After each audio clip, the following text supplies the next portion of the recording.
ओम नमो नारायण। ओम मंगलम भगवान विष्णु मंगलम गुरुदेव मंगलम पुंडरीकाक्ष मंगलाय तनो हरि। गुरु ब्रह्मा गुरु विष्णु गुरुदेवो महेश्वरा गुरु साक्षात् परब्रह्म तस्मै श्री गुरुवे नमः। हरे कृष्णा कृष्णा कृष्णा हरे हरे, हरे राम राम राम हरे हरे। आज प्रिय दर्शकों, आज आपको श्रीमद् भागवत गीता की 11वें अध्याय का महात्म्य मैं अभी आपको वर्णित करूंगा। पहले मूल पाठ होगा जिसको अभी मैं आपको पढ़ के सुनाऊंगा। एक बार महादेव जी ने श्री माँ पार्वती जी को कहा कि देवी, श्रीमद् भागवत गीता के 11वें अध्याय का अब महात्म्य आप ध्यान से श्रवण करो। इस अध्याय के अंदर में बड़ी अद्भुत कथा है, उसको ध्यान से श्रवण करो। एक मेघकर नगर में कोई श्रेष्ठ ब्राह्मण रहते थे जिनका नाम सुनंदन था। वो वहाँ पर भगवान शंख धनुष धारण करने वाले भगवान के वहाँ पे रूप के आगे वो स्वाध्याय गीता का 11वें अध्याय का पाठन करते थे। बड़े ही जितेंद्रिय ब्राह्मण थे। एक बार उन्होंने नाना प्रकार के तीर्थ किए, नाना प्रकार के और देव स्थलों पे गए, तो वहाँ पर वो एक क्षेत्र में पहुँचे जहाँ उस क्षेत्र के अंदर में बहुत बड़े नरसिंह वन, अंबिकापुर और कर्ष स्थान आदि क्षेत्र थे, जहाँ पर वो विवाह मंडप नामक नगर में पहुँचे। वहाँ अनेक प्रत्येक के घर जाकर वो ठहरने के लिए स्थान मांगा, परंतु वहाँ पर उन्हें कहीं पे भी स्थान नहीं मिला। अंत में गांव के मुखिया ने उन्हें एक बहुत बड़ी धर्मशाला दिखाकर ब्राह्मण और उनके साथियों सहित उनको वहाँ पर ठहरने के लिए भेजा। जैसे ही ब्राह्मण प्रातःकाल को उठे तो वो उन्होंने अपने आप को धर्मशाला के बाहर पाया और उनके साथियों को नहीं देखा। तब वह दुखित होकर वो इधर उधर अपने मित्रों को देखने लगे। तो थोड़ी देर के बाद में वहाँ पर एक ग्राम पालक, जो उस ग्राम पालक था, वो ग्राम पालक मुखिया वहाँ पर आया। उन्होंने उन ब्राह्मण को नमस्कार करके कहा कि हे ब्राह्मण देवता, आप अपने आप में बड़े अमत तेजस्वी संत हैं, जिसके प्रभाव से आप केवल बचकर आगे आ गए हैं। ये बात को सुनकर ब्राह्मण ने उनसे पूछा कि मेरे वो और 7-8 साथी कहाँ गए? तो उन्होंने उसके ऊपर में कोई उत्तर नहीं दिया। इस प्रकार से 7-8 दिन जब बीते तो उस ग्राम पालक ने उन मुनि को अपने गांव में ही ठहरा दिया। इधर 7-8 दिन बीतते हुए एक दिन प्रातः काल आकर वो महात्मा के आगे वो ग्राम पालक बहुत दुखित होकर रोने लगा और कहने लगा कि हे प्रभु, मेरे पुत्र को एक राक्षस ने भक्षण कर लिया। ग्राम पालक की इस बात को सुनकर ब्राह्मण ने पूछा कि ऐसे नरभक्षी राक्षस इस गांव में आए कैसे? तो वो कहने लगे कि प्रभु आपको बतलाएं, यहाँ पर ये नरभक्षी राक्षस है जो प्रतिदिन आकर नगर के मनुष्यों को खा लेता है। तब एक दिन समस्त नगरवासियों ने मिलकर उससे प्रार्थना की कि आप हम लोगों की रक्षा करो। तो उसने कहा कि हम तुम्हारी रक्षा कर देंगे, लेकिन तुम्हें जो है राहगीरों को इस धर्मशाले के अंदर में रुकवाना पड़ेगा और जो वहाँ पे पहुँचेगा उसे हम खा लिया करेंगे और तुम्हारे नगर के किसी भी जीवात्मा को हम नहीं खाएंगे। अब ये बात को सुनकर ब्राह्मण ने कहा कि इसीलिए तुमने हम सारे ब्राह्मणों को वहाँ पर रुकवा दिया था। इतनी वार्ता सुनने के बाद में उन्होंने कहा कि प्रभु, हम डर के मारे ऐसा कृतक्रम करते थे। तब उन्होंने कहा कि अब हमें ये बतलाओ कि वो राक्षस कैसे बन गया। तो ग्राम पालक कहने लगे कि धर्मशाला, आप उसकी एक पुरानी कथा है। एक बार यही जो राक्षस है, ये पूर्व जन्म के अंदर में एक ब्राह्मण था जो यहाँ पे किसान का कार्य करता था। वो एक दिन अगहनी की खेती की क्यारियों की रक्षा करने में लगा था। वहाँ पर थोड़ी दूर पर में एक बहुत बड़ा गिद्ध किसी राहगीर को मारकर खा रहा था। उस राहगीर को ना बचाने के कारण और उसको खा लेने के कारण वहाँ पर एक तपस्वी थे जिन्होंने कुपित होकर उस किसान से कहा था कि अरे दुष्ट हलवाए, तुम्हें धिक्कार है कि तुमने एक राहगीर को जो अचेत अवस्था में है उसको गिद्ध के द्वारा भक्षण करते हुए देखा, तुमने उसकी रक्षा नहीं की, इसलिए कि तुम्हारे ऐसे दंडनीय कार्य के कारण अब हम तुम्हें राक्षस योनि में जाने का श्राप देते हैं। तब उस हलवाहे रूपी ब्राह्मण ने कहा कि हे महात्मन, मैं वहाँ पर बहुत देर से खेत की रक्षा कर रहा था, उसके प्रायः मैंने उस जीवात्मा को नहीं देखा और गिद्ध के द्वारा मारते हुए मनुष्य को भी मैं नहीं जान पाया। अब आप मुझे दीन पर अनुग्रह कीजिए। तब उन्होंने कहा कि जो तदंतर में गीता का 11वें अध्याय का जाप करता होगा, उस मनुष्य से अभिमंत्रित करवा के 7 बार तब तुम्हारे पर जल का छिड़काव होगा तो तुम्हारा ये राक्षस देह योनि छूट जाएगा। तो हे ब्राह्मण योगी, अतः आप वहाँ पे चलें और वहाँ पर उसको राक्षस देह से मुक्त करावें। फिर उन्होंने उस क्षेत्र पर गए और उस राक्षस देह को जाकर उन्होंने जल से मुक्त किया, और जैसे ही जल से मुक्त किया तो वो निशाचर मेरा पुत्र बन गया, और वहाँ पर उसने जितने जीवात्माओं को खाया था अब तक वो सबको उसने शरीर वापस कर दिया, और वो खुद एक दिव्य विमान पर बैठकर देव तत्व को प्राप्त करके वो बैकुंठ को जाने लगा। इस प्रकार से ग्राम पालक ने भी ऐसे श्रीमद् भागवत गीता के 11वें अध्याय का नाना प्रकार से पाठन किया, और उस ब्राह्मण ने भी कई बार पाठन किया, जिसके फलस्वरूप वो विष्णु धाम को चले गए। कल की कथा में मैंने आपको श्रीमद् भागवत गीता का 10वें अध्याय की कथा सुनाई थी। उस कथा में मैंने आपको वर्णन किया था, और कल ही की कथा में आपको मैंने भीष्म पितामह जी का जीवंत भी सुनाया था कि वो थे कौन, और दुर्योधन की विलक्षित हालात को देखकर ये आगे मैंने बतलाया था कि जब तक आदमी के भाग्य में कुछ नहीं होता तो माता का दिया हुआ वरदान भी पूर्ण रूप से फलित नहीं होता। जिस माता ने जन्म दिया होता है वो भी फलित नहीं होता है। आज की कथा में मैंने आपको अभी सुनाया है कि ये श्रीमद् भागवत गीता का 11वां अध्याय है। इस 11वें अध्याय के ऊपर में भगवान शंकर माँ पार्वती से कहते हैं कि देवी, एक काल की बात है, मेघकर नगर के अंदर में एक सुनंदन नाम के ब्राह्मण रहते थे। बड़े ज्ञानी ब्राह्मण थे, वैष्णव ब्राह्मण थे। तो वो प्रायः तीर्थ स्थलों पर तीर्थाटन करते थे। तो वो तीर्थाटन जब वो करते थे तो वो तीर्थाटन करते करते करते एक अद्भुत नगर के अंदर में पहुँचे।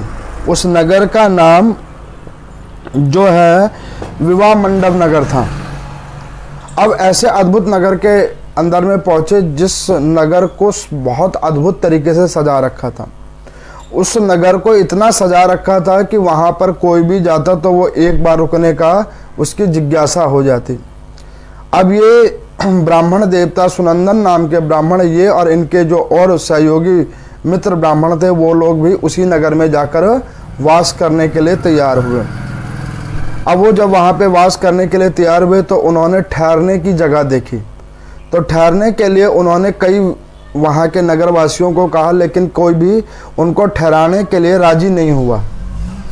फिर वहाँ पे उस गांव का जो ग्राम पालक था, जो मुखिया था, उस मुखिया ने कहा कि हे ब्राह्मण देवता, आप एक काम कीजिए कि आप रहने के लिए ये जो नगर से हमारे बाहर धर्मशाला है उसके अंदर में आप निवास कीजिए। अब ब्राह्मण देवता ने क्या किया, अपने मित्रों ब्राह्मणों को लेकर उस ग्राम से बाहर उस धर्मशाला के अंदर में जाकर उन्होंने निवास किया। उस धर्मशाले के अंदर में जब उन्होंने निवास किया तो वहाँ पर प्रातःकाल जैसे ब्राह्मण देवता की नींद खुली, तो उनके नींद खुलते के साथ ही उन्होंने क्या देखा कि वो स्वयं तो धर्मशाला के बाहर थे और उनके जितने भी मित्र थे वो वहाँ पे दूरों दूरों तक उन्हें दर्शन नहीं दे रहे थे। दुखित होकर वो ब्राह्मण देवता उस जगह में ढूंढने लगे। अब उस नगर के अंदर में वो अपने मित्रों को ढूंढने लगे। ढूंढते ढूंढते 5-6 दिन बीत गए। 7वें दिन उन्होंने क्या देखा कि जिस मुखिया ने उस धर्मशाले के अंदर में उन्हें ठहराया था, वो मुखिया उन्हें देखकर आकर उनके आगे हाथ जोड़कर वो प्रणाम करने लगा। तो उन्होंने कहा कि भैया एक बात बताओ, तुम्हारे नगर के अंदर में ये नगर कितना बड़ा है? तो कहने लगे कि नगर तो छोटा ही है, लेकिन आपको जीवित देखकर मैं बहुत प्रसन्न हूँ। मुझे पता लग गया कि आप कोई साधारण संत नहीं है, कोई साधारण ब्राह्मण भी नहीं है। अब इस वार्ता को जब उन्होंने सुना तो ब्राह्मण ने पूछा, आप ऐसे क्यों कहते हो?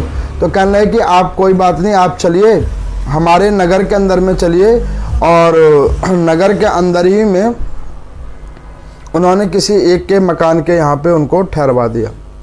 अब अगले दिन ही प्रातःकाल वहाँ पर वो जो गांव का मुखिया था वो रोता हुआ ब्राह्मण के पास में आया। ब्राह्मण देवता ने पूछा कि भाई तू रो क्यों रहा है? तो उन्होंने कहा कि प्रभु आपको मैं क्या बताऊं कि उस नगर से बाहर एक राक्षस है, उस राक्षस ने मेरे पुत्र को कल रात्रि में खा लिया। अब ब्राह्मण ने जब ये बात सुनी तो उनके मन में शंका जागृत हुई। अब उन ब्राह्मण ने पूछा कि भैया नगर के बाहर कहाँ पे ये राक्षस है? तो वो कहने लगा कि प्रभु आप पहले मुझे क्षमा कर दो, और जो हम कह रहे हैं उस वार्ता को भी आप ध्यान से श्रवण करो। ब्राह्मण देवता ने कहा कि बताओ क्या हुआ है? तो कहने लगे कि प्रभु हम आपको बतलाते हैं कि इसी नगर के अंदर में एक ब्रह्म राक्षस है। उसने इस नगर के अंदर जब प्रवेश किया तो इस नगर को अंदर में वो दैनिक रूप में आदमियों को खाना उसने शुरू किया।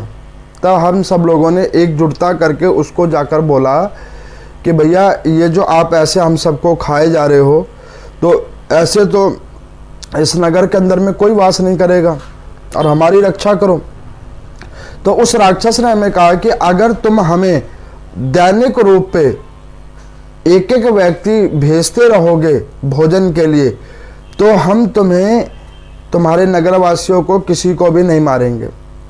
अब उस भय से हमने वहाँ पे बाहर में एक धर्मशाला बनवाया, नगर से बाहर धर्मशाला बनवाया, और धर्मशाला बनवाकर हमने इस नगर को बड़ा रमणीक तरीके से शोभायमान बनाया डर के पीछे, ताकि इस शोभायमान स्थिति को देखकर लोग इस नगर के अंदर में आए और जब वो रुकने का मन करे तो उनको हम धर्मशाले में रुकवा दें।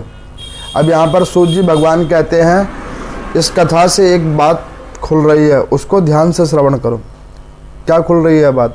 वो कहते हैं कि पृथ्वी के ऊपर में भी एक धर्मशाला ही है जो देखने में बड़ा शोभायमान है। लोगों को चमक चौंदनी जिंदगियां नजर आती हैं, घर दिखता है, बंगला दिखता है, अच्छे अच्छे लोग भी दिखते हैं, गाड़ियां दिखती हैं, सुख के संसाधन दिखते हैं। अच्छा, उस सुख के संसाधनों को देखकर व्यक्ति इसमें ठहरने का विचार कर लेता है, और ठहरने के बाद में वो इन्हीं सुख सुविधाओं के अंदर में मन को आसक्त कर लेता है, और मन को आसक्त कर लेने के बाद में फिर वो एक जगह ढूंढता रहता है कि कहाँ पे हम आकर रुके। तो वो व्यक्ति आकर कहाँ रुकता है? तो अपने घर परिवार और कुल समाज के अंदर में। और उस घर परिवार कुल समाज के अंदर में जब वो जीव आत्मा रुक जाता है तो वहाँ पर पाप और पुण्य, एक पाप रूप का राक्षस और पुण्य रूप का पार्षद, वो हमारे साथ में आ जाते हैं। तो वो पाप हमें क्या कहता है कि रोज एक पाप कर्म करो। अगर तुमको इस क्षेत्र में रहना है तो रोज एक पाप कर्म करो, दुखी होते रहो। पुण्य कहता है कि भैया अगर इस मानव शरीर से तुम्हें मुक्ति चाहिए तो भगवान का भजन करो, कीर्तन करो, दूसरों की निंदा करना बंद करो, गौ ब्राह्मण तुलसियों के अंदर में सेवा भाव को जागृत करो, और इस पापी शरीर से मुक्त हो और भगवान के परम पद को प्राप्त हो। अब यहाँ पर एक तरफ वही जीवात्मा को दो बातें सुनाई देती हैं, लेकिन वो जीवात्मा क्या करता है कि वो जीवात्मा इस पृथ्वी लोक के ऊपर में इसी धर्मशाले के अंदर में वो रहता है, और उस धर्मशाले के अंदर में वो क्या देखता है कि अपने जितने भी उसके निकटतम साथी थे वो बारी बारी उसका साथ छोड़ के जा रहे हैं। जितने भी उसके निकटतम साथी हैं वो सब बारी बारी उसका साथ छोड़ के जा रहे हैं। कोई आज जा रहा है, कोई कल जा रहा है, कोई परसों जा रहा है, लेकिन जा रहे हैं। और ये संख्या जो है दिन प्रतिदिन घट रही है, और वो एक तरफ जाते हुए को भी देख रहा है और एक तरफ आते हुए को भी देख रहा है, और मन में ये सोच रहा है कि हम यहाँ पे बीच में स्थिर रहेंगे, जाने वाले के भी बीच में और आने वाले के भी बीच में हम स्थिर रहेंगे। और उसे ये नहीं पता लग रहा कि ऐसे करके जब वो बाकी के लोग जाए जा रहे हैं तो एक दिन हमें भी जाना है। हमारा भी मार्ग पहले से ही तैयार है और वो हमारा इंतज़ार कर रहा है कि जब हमारा समय पूर्ण हो तो हमें वहाँ पे जाने दिया जाएगा। एक संत तो कहते कि ये जो मानव शरीर है ये एक घर है, उस घर के अंदर में निवास करने का, जैसे कोई फ्लैट किराए पे लेता है तो उसका रेंट चुकाता है, बिजली बिल चुकाता है, पानी का बिल चुकाता है, जिन जिन संसाधनों को भोगता है उनका क्रमशः जो मूल्यांकन होता है वो उसको देता है। उसी प्रकार से ये शरीर भी एक मकान है जिसका हम लोग किराया चुकाते हैं। कैसे किराया चुकाते हैं? ध्यान से श्रवण करना। आप देखो, मकान का किराया 1 महीने बाद दिया जाता है। उसमें कोई 11 महीने का एग्रीमेंट कराता है, कोई 21 महीने का कराता है, जिसकी जैसी होती है उस हिसाब से एग्रीमेंट करवाता है। भगवान ने ये मकान भी हमें दिया हुआ है जिसका एग्रीमेंट हुआ पड़ा है। किसी की 30 साल की आयु है, किसी की 40 साल की, 80 साल की, 100 साल की, कोई जन्म लेते के साथ ही जा रहा है। ये एग्रीमेंट भगवान के यहाँ से होकर आया और उस व्यक्ति को आदमी किराया कैसे चुका रहा है? अपने श्वासों से। श्वास जो हमारी चल रही है ना, ये श्वास ही इस शरीर का किराया है। जब तक आप श्वास चलाते रहोगे तब तक ये शरीर आपका साथ देगा। श्वास रुकी नहीं, शरीर रुका नहीं। देखो, जो भौतिक मकान है उन भौतिक मकानों के अंदर में आप कह सकते हो कि भैया किराया अगले महीने ले लेना, काम इस बार अच्छा नहीं चल रहा, या 2-4 दिन बाद में ले लेना, कोई दिक्कत चल रही है। लेकिन जो भगवान का दिया हुआ ये मकान है, ये मकान तो हर क्षण रेंट मांगता है। और वो रेंट हम कैसे देते हैं? सांसों के द्वारा। अच्छा, हम लोग कई बार क्या करते हैं, आर्टिफिशियल रेंट देने का प्रयास करते हैं। डॉक्टर के पास जाते हैं, ऑक्सीजन ग्रहण करते हैं, वेंटिलेटर पर रख दिया जाता है। लोग ये सोचते हैं कि जो व्यक्ति ऑक्सीजन के ऊपर में है तो वो दूसरा व्यक्ति उसको सहायक बन रहा है, लेकिन उसको ये नहीं पता कि उसका कोई सहायक नहीं बन रहा। अभी उसके कर्म फल पूरे नहीं हुए हैं तो वो चेतना ही रूप में किराया चुकाया जा रहा है। लेकिन जब तक किराया हम दे रहे हैं तब तक इस शरीर को भोग पा रहे हैं। जिस दिन इस शरीर का किराया देना बंद हो जाएगा उस दिन ये शरीर स्थूल रूप में यहाँ पर पृथ्वी पे ढाल रूप में पड़ा होगा और इस शरीर के चारों तरफ इर्द गिर्द लोग खड़े होंगे और वो इंतज़ार करेंगे कि अब इस मकान को जल्दी गिराओ और फिर कोई दूसरे मकान का नव निर्माण करो। यही क्रम चल रहा है। अब वो ब्राह्मण ने देखा तो ब्राह्मण ने कहा कि भैया ये तो बड़ी विचित्र बात है। तो उन ब्राह्मण ने सुना, फिर ब्राह्मण के मन में आया कि मैं इस ग्राम के मुखिया को कहूँ कि भैया पाप कर्म तो तुम भी कर रहे हो कि जो अनजाने लोगों को वहाँ पे जाकर फंसा दे रहे हो शोभा सुंदरता करके। फिर इन्होंने सोचा कि ये बातों को करने से अच्छा पहले मैं उस ब्रह्म राक्षस के बारे में जानूं। तो उन्होंने कहा कि ये ब्रह्म राक्षस कौन है? तो वो कहने लगे कि ये जो ब्रह्म राक्षस है पहले ब्राह्मण ही जाति का ये ब्रह्म राक्षस था जिसका कार्य था किसानी करना। तो एक बार वो दलहन की खेती कर रहा था, दालों की खेती कर रहा था और वहाँ पर में एक राहगीर चलते फिरते आकर मूर्छित होकर एक किनारे पे गिर गया था। मानव था, राहगीर था, वो मूर्छित होकर गिर गया था जिसको किसान ने नहीं देखा था। लेकिन वहाँ पर एक गिद्ध आया और उस राहगीर को नोच नोच कर खाने लगा और उसने इतना नोचा कि उस मूर्छित अवस्था वाले मानव को उसने नोचते नोचते उनके प्राण निकाल लिए। अब वहाँ से एक मुनि जा रहे थे, तपस्वी जा रहे थे। उस तपस्वी की दृष्टि उस मानव के ऊपर में भी पड़ी जिसको गिद्ध खा रहा था और उस ब्राह्मण के ऊपर भी पड़ी जो वहाँ पर खेती कर रहा था। तो उन्होंने कहा कि आप ये जो यहाँ पर खेती का कर्म करते हो, आपने देखा कि एक गिद्ध एक राहगीर को खाए जा रहा है और आपने उसका कोई अवरोध उत्पन्न नहीं किया, उससे उसकी रक्षा नहीं की। उस फलस्वरूप अब हम आपको श्राप देते हैं कि जाओ जीवों को खाने वाले तुम भी ब्रह्म राक्षस बन जाओ। और जब ये बात सुनी तो उन्होंने जाकर उस संत के पांव पकड़े। उन्होंने कहा कि प्रभु मैंने तो देखा भी नहीं कि गिद्ध ने किसको खा लिया, क्योंकि मैं ये खेती को ही बहुत देर से देख रहा था, मेरी इधर दृष्टि नहीं गई। तो उन्होंने कहा कि भैया तुमने देखा अथवा नहीं देखा, लेकिन तुम्हारे सामने ही ये कर्म हुआ है, तो इसका फल तुम्हें भोगना पड़ेगा। अब वो श्राप दे दिया। तो उन्होंने कहा कि प्रभु अब इसका निवारण भी बतला दो।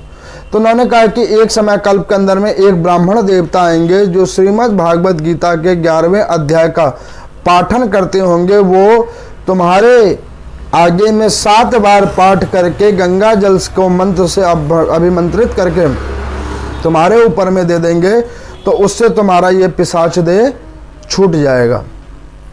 अब यहाँ पर सूत जी भगवान से ऋषियों ने पूछा कि प्रभु एक बात समझ नहीं आई कि उस किसान ने तो देखा भी नहीं और उसको मुनि ने श्राप दे दिया। तो यहाँ पर वो कहते हैं कि देखो, जब व्यक्ति किसी के संग में आ जाता है, संसर्ग में आ जाता है, तो वो वहाँ पे मौजूद हो चाहे ना हो, और उसका संग अगर उसके साथ जुड़ा हुआ है, तो उसका जो पाप है वो उसको एक भाग रूप में अवश्य मिलता है। उदाहरण तौर पे आप समझिए कि मान के चलिए कि एक व्यक्ति है, दारू नहीं पीता, मदिरा का सेवन नहीं करता, लेकिन वो मदिरालय के बाहर में दैनिक रूप में रोज खड़ा होता है, तो उसको भी उसका दोष लगता है। उस मदिरालय के बाहर खड़े होने का दोष लगता है उसे। अब कोई कहे कि जी उसका व्यापार है, तो मैं आपको बतलाऊं कि व्यापार वो कीजिए जिससे जन का कल्याण हो। व्यापार वो कीजिए जिससे आपके घर में शांति हो। ऐसा व्यापार मत कीजिए जिससे बर्बादी होती हो कहीं। ना कमाओ वो जरूरी है, लेकिन पाप कर्म की कमाई ना करो, उसका चुकाना बड़ा भारी पड़ जाता है। अब उन्होंने क्या किया कि ब्राह्मण ने सुना और विचार किया। फिर ब्राह्मण ने कहा कि भैया तो तुमने इस कथा से खुद क्या सीखा जो तुम राहगीरों को उस धर्मशाला में बिठाने लगे। उन्होंने कहा कि प्रभु हम भय से और हम ये जान चुके थे कि उस ब्रह्म राक्षस का हम लोगों से कोई उपाय नहीं हो पाएगा, तो इसलिए कि हमने भय के आगे ऐसे कर्म किया। और मैं रोज भगवान के आगे आकर रोता था कि भगवान ये पाप कर्म हमारे ऊपर में कब तक चढ़ता रहेगा। आज ब्रह्म कल्प के रूप से आप आए, उन ब्राह्मणों के साथ में आप भी सोए हुए थे, आपको उन्होंने छोड़ दिया और बाकियों को खा लिया। तो मैं तब जान गया था कि हमारे पापों की भी विमुक्ति हो जाएगी और उस ब्रह्म राक्षस का भी इस पिशाच देह से मुक्ति मिल जाएगी। तो उन्होंने कहा ठीक है। अब ब्राह्मण देवता वहाँ पर गए, उन्होंने 7 बार श्रीमद् भागवत गीता का उस महात्म को पढ़ा और उससे जल को अभिमंत्रित कर कर उस पिशाच देह के ऊपर में डाला। जैसे उस पिशाच के शरीर के ऊपर में वो जल पड़ा, तो वो उस देह को छोड़कर दिव्य देह को प्राप्त हुआ और सुंदर विमान के अंदर में बैठकर वो बैकुंठ को गया। और उसने अब तक जितने भी जीवात्माओं को भक्षण किया था उन सबको स्वशरीर उसने स्वस्थ छोड़ दिया।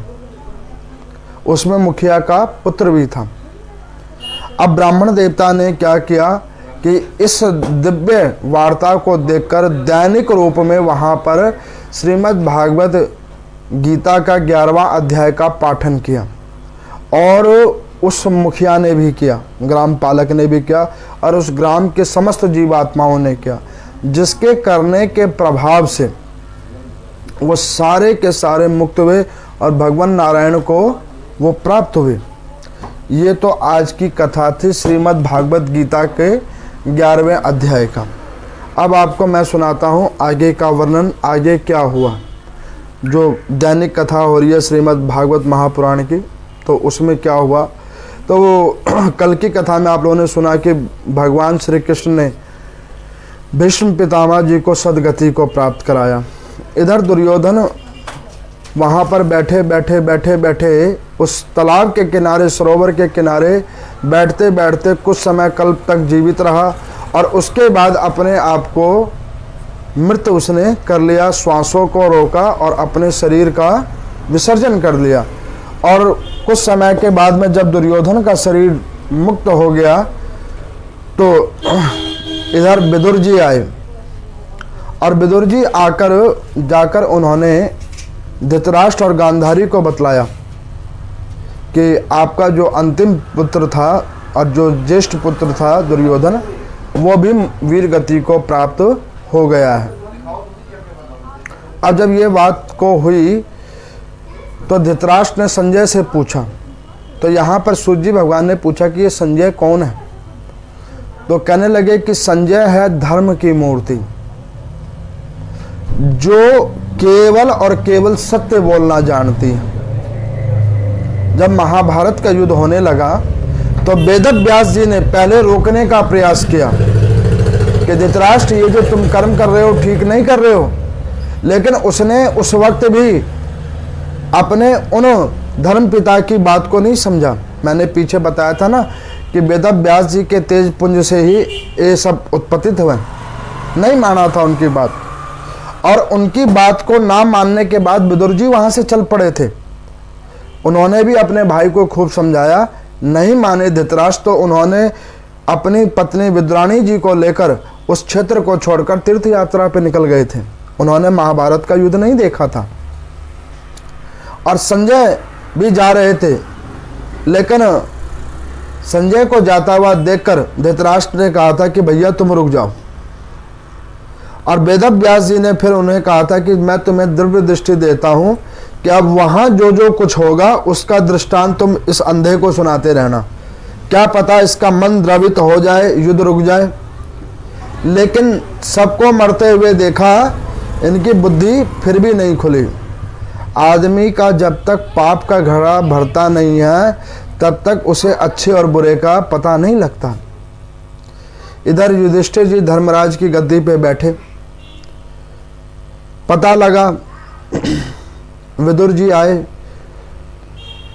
आए तो उन्होंने कहा कि चलो एक बार ज्येष्ठ काका को मिल लो। तो भगवान ने कहा कि देखो दुर्योधन का वध हो चुका है, वीर गति को वो प्राप्त हो चुका है। ये बात अगर धृतराष्ट्र को पता लगेगा तो धृतराष्ट्र भी कम नहीं है, वेदव्यास जी के तेज से उत्पन्न है, उसकी भी अपनी शक्ति असाय है, वो भीमसेन को तो मार ही देगा।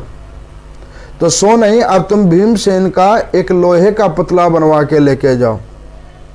अब लोहे का एक पुतला बनवाया और वो जाकर दिया तो पता लगा कि भैया ऐसे ऐसे मारा गया, दुर्योधन मारा गया। क्रोध में आकर धृतराष्ट्र ने क्या किया कि भीमसेन के उस पुतले को उन्होंने कस के पकड़ा, उसको खंडित कर दिया। उन्हें लगा कि मैंने भीमसेन को मार दिया, लेकिन विदुर जी ने कहा कि भैया आपको अभी भी समझ नहीं आई, ये प्रतिशोध लेने की आपकी कामना अभी भी पूर्ण नहीं हुई। भगवान के सदवचन तो तुम्हें समझ नहीं आए, मेरे सदवचन तुम्हें समझ नहीं आए, भीष्म पितामह के सदवचन तुम्हें समझ नहीं आए, और अंतगत्वा संजय की वाणी से तुमने श्रीमद् भागवत गीता का पूरा पाठ सुना, उससे भी तुम्हें समझ नहीं आया, और अंत काल में भी ऐसे घृणित कार्य कर रहे हो। जब ये बात सुना तो गांधारी ने कहा कि मैंने एक अपने जीवन का बड़ा पाप कर्म किया। मेरा पति अंधा था, मैं तो अंधी नहीं थी। मैंने अपने नेत्रों के ऊपर में जो कपड़ा बांध लिया, ये मैंने बहुत गलत कर्म किया। अब मैं इस नेत्र के कपड़ों को खोल के हटाऊंगी। एक अंधे के साथ दूसरे को भी अंधा हो जाना, ये कहाँ का नियम है? अगर एक व्यक्ति गलत है तो दूसरा व्यक्ति अगर सही है तो उस गलत व्यक्ति का या तो वो साथ देना छोड़ दे अथवा उसको ऐसे गलत मार्ग पे भेजने से रोके। अब इस बात करके यहाँ पे गांधारी जी ने अपनी आंखों की पट्टी खोल दी। आंखों की पट्टी खुली और भगवान श्री कृष्ण को उन्होंने देखा। भगवान को देखते के साथ ही उनके अंदर में, भगवान के दर्शन होते के साथ ही उनके अंदर में एक ज्ञान का प्रकाश जागृत हुआ नेत्रों के माध्यम से। इसीलिए कहा जाता है जीवन में जब समय मिले तो शुभ कर्मों को देखो, कर नहीं सकते कम से कम देखो तो सही। शुभ चीजों को सुनो, खुद नहीं सुना सकते किसी को तो जाकर श्रवण तो करो। शुभ बोलो, शुभ बोलने से क्या होता है, दूसरों के लिए शुभ बोलो, अपने लिए शुभ सोचो। उससे क्या होता है कि कभी पता नहीं माँ भगवती सरस्वती को आपकी उस वाणी को अच्छा लगे, प्रभु नारायण को वो वाणी आपकी अच्छी लगे और उसको वो फलित कर दें। इसलिए शुभ संकल्प करना चाहिए, शुभ चिंतन होना चाहिए। अब गांधारी ने धृतराष्ट्र को समझाया, कब? जब सब कुछ बिगड़ गया तब। विदुर जी ने कहा कि भैया अब इस जगह पर रुककर करोगे क्या? जब तुम्हारे को बिठाया गया था तब तुमने सही से संचालन किया नहीं।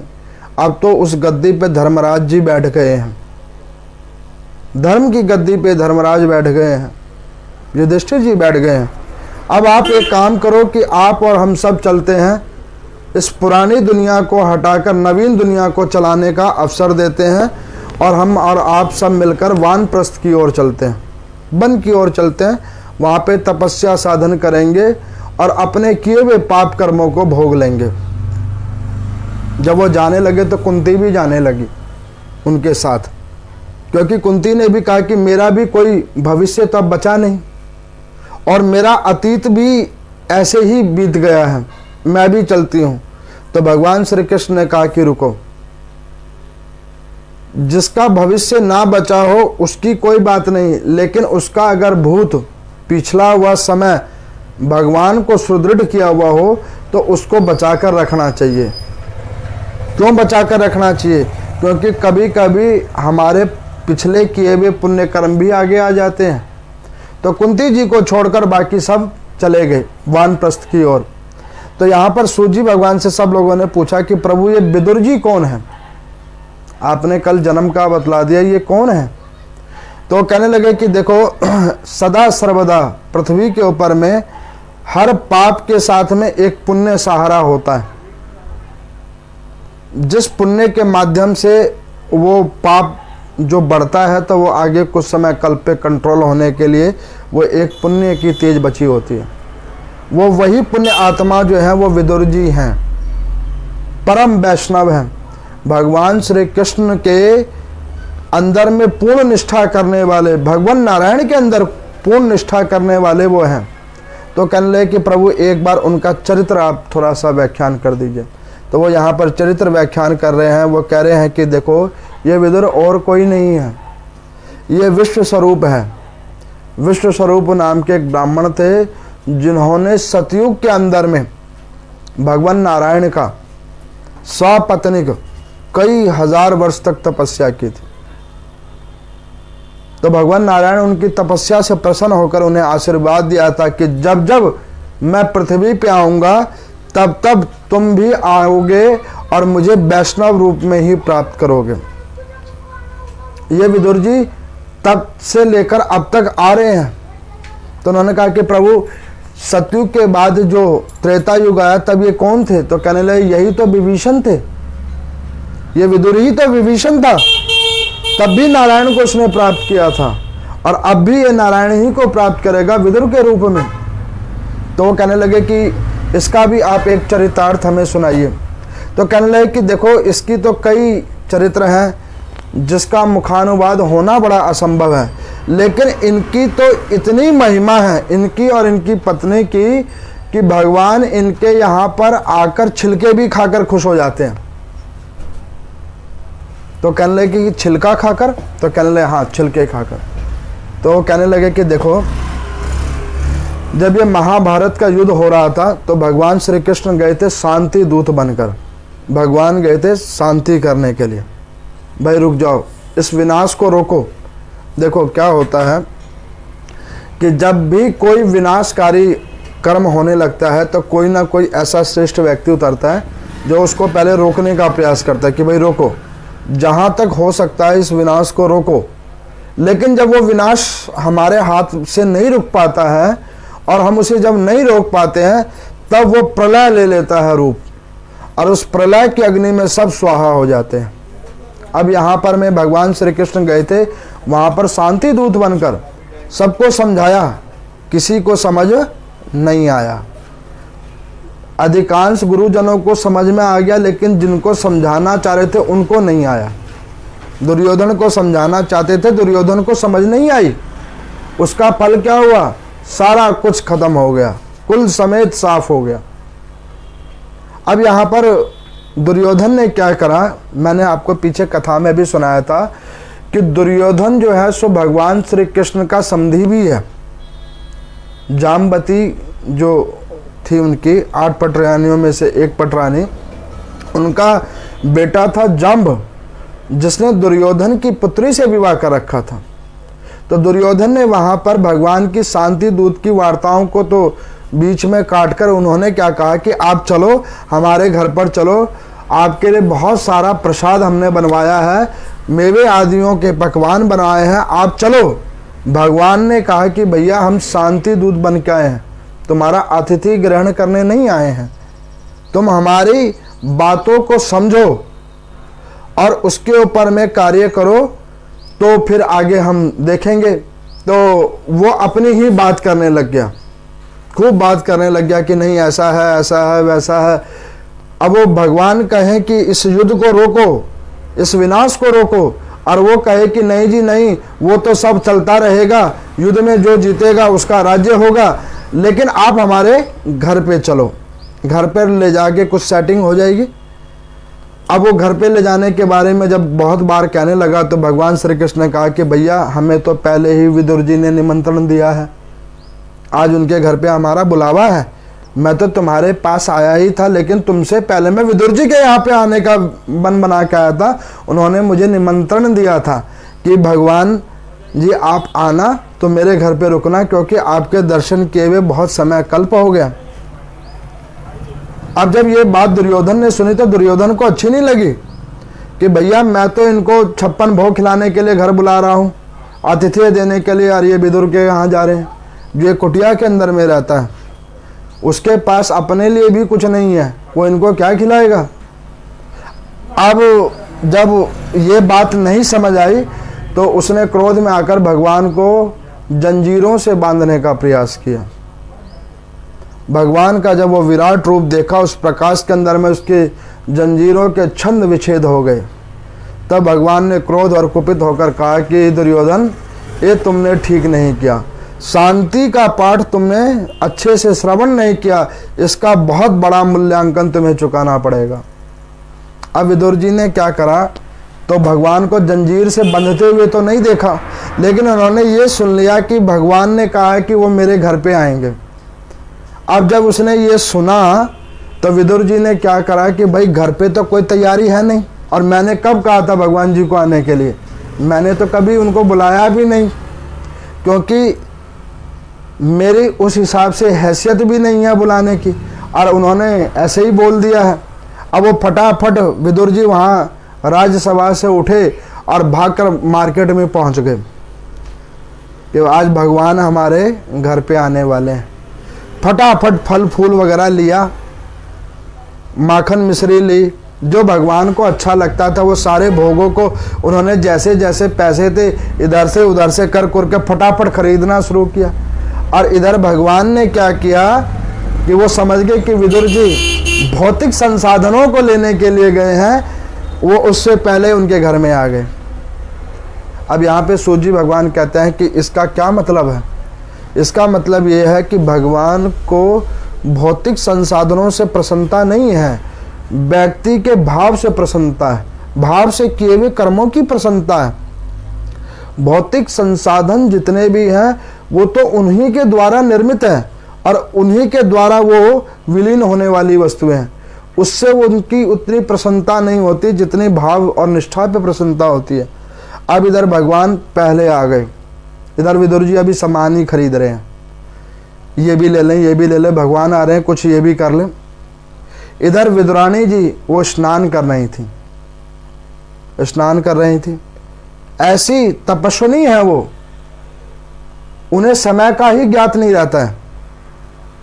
ध्यान में बैठ गए, कितना समय निकल गया पता नहीं लग रहा। संतान है नहीं, ध्यान दे किसको। अब वो सदा सर्वदा अपना ध्यान भगवान के अंदर में लगा के बैठे हुए रहते थे। अब इतने में भगवान आए और उन्होंने कहा कि काकी घर खोलो। एक बार सुना, समझ नहीं आया। फिर भगवान ने कहा अरे काकी घर तो खोलो। अब उनके अंदर में चेतना आई कि पता नहीं सुबह सुबह ये कौन कह रहा है काकी। वो आगे आए भाग कर, और आगे जब वो भाग कर आए तो उन्होंने क्या देखा कि आज भगवान साक्षात उनके दरवाजे पे आ गए हैं। अब उन्होंने क्या देखा कि प्रभु बगैर बताए, बगैर कहे, बगैर विचारे फटाफट घर में आ गए। अब वो भगवान घर पे आए, और भगवान जब घर पे आए तो इधर विद्राणी जी स्नान कर ही रहे थे, तो उन्होंने कपड़े भी अभी पूरे ठीक से पहने नहीं थे। नहाते हुए कपड़े वो गीले ही वस्त्रों में वहाँ पे आ गए। जब वो देवी गीले वस्त्रों के अंदर में वहाँ पे आई तो उन्होंने भगवान को देखा, तो और उनको जो ध्यान था वो भी सारा ध्यान से उतर गया। और ध्यान से उतर गया तो इतने में भगवान ने उनको क्या कहा कि काकी हम बहुत दूर से आए हैं और हमने सोचा कि एक बार आपसे मिल लें, तो आप हमें जलपान करा दो, भूख बड़ी तेज लगी है।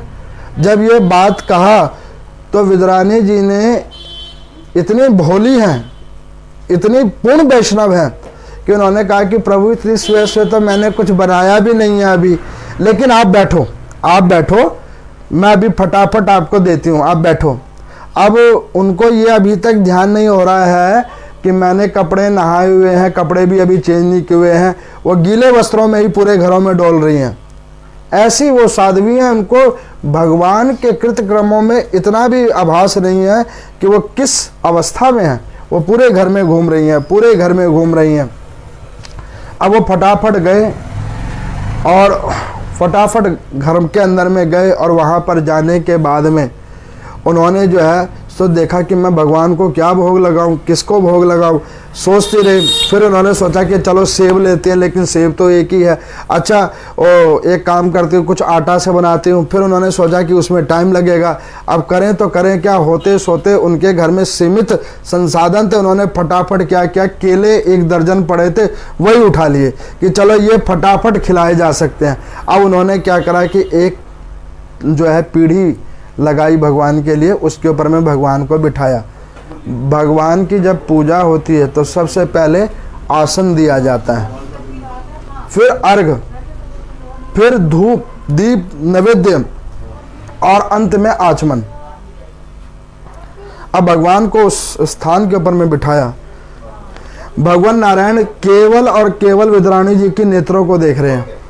वो ये देख रहे हैं कि ये कितनी भोली है और इसको अभी कुछ भी नहीं पता चल रहा। और उन्होंने उसको कहा प्रभु यहाँ बैठो। भगवान बैठ गए। थाल के अंदर में फटाफट एक जल से शुद्ध किया और कहा कि प्रभु बैठो बैठो, आप बैठो।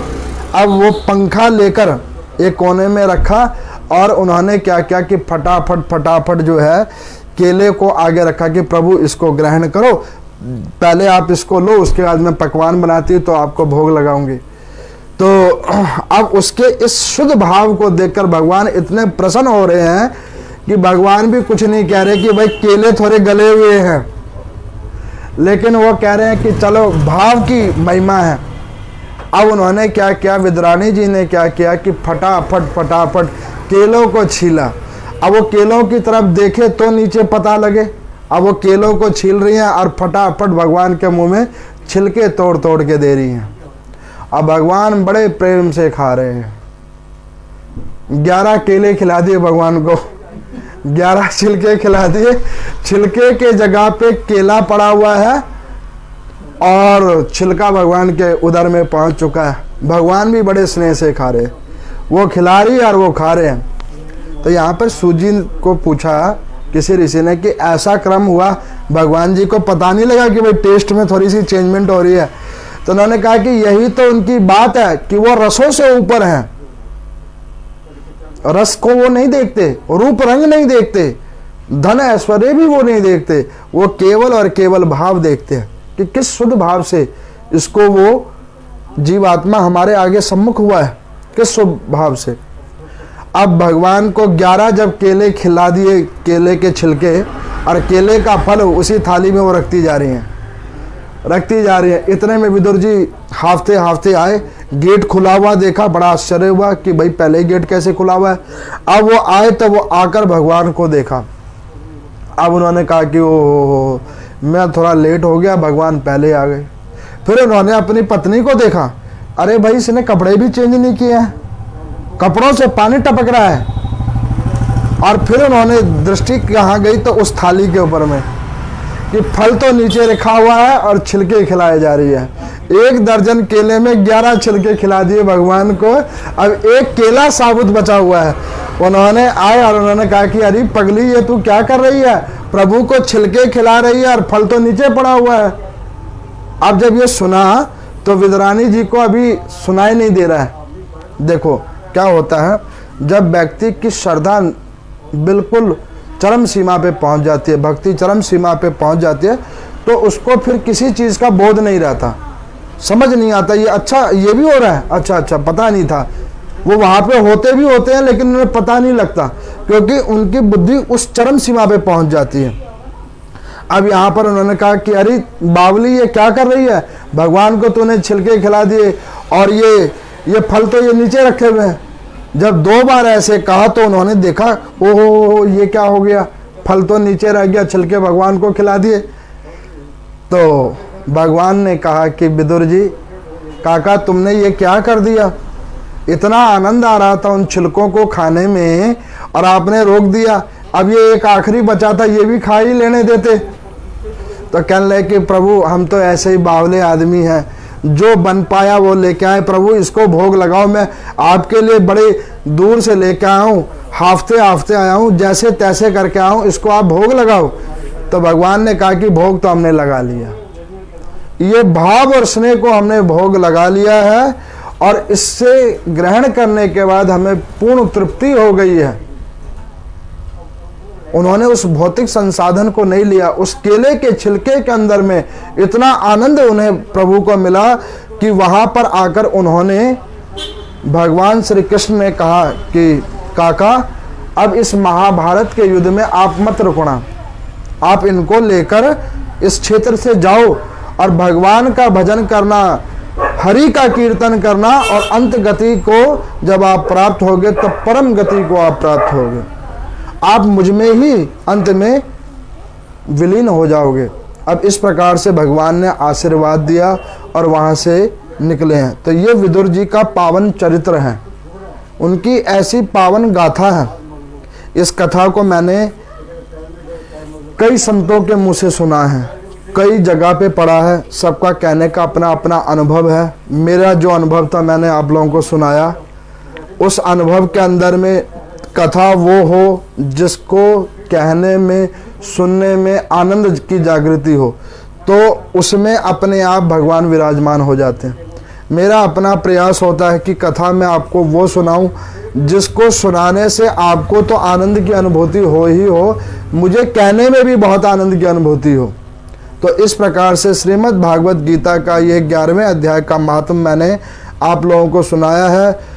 विदुर जी का ये पावन चरित्र आप लोगों को मैंने सुनाया है। इन चरित्रों को स्मरण कीजिए और इन कथाओं का पाठन कीजिए, जिसके फलस्वरूप आपको चतुर्दशी के पाठ करने का और चतुर्दशी के तिथि का व्रत करने का फल आपको प्राप्त होगा। ओम नमो नारायण।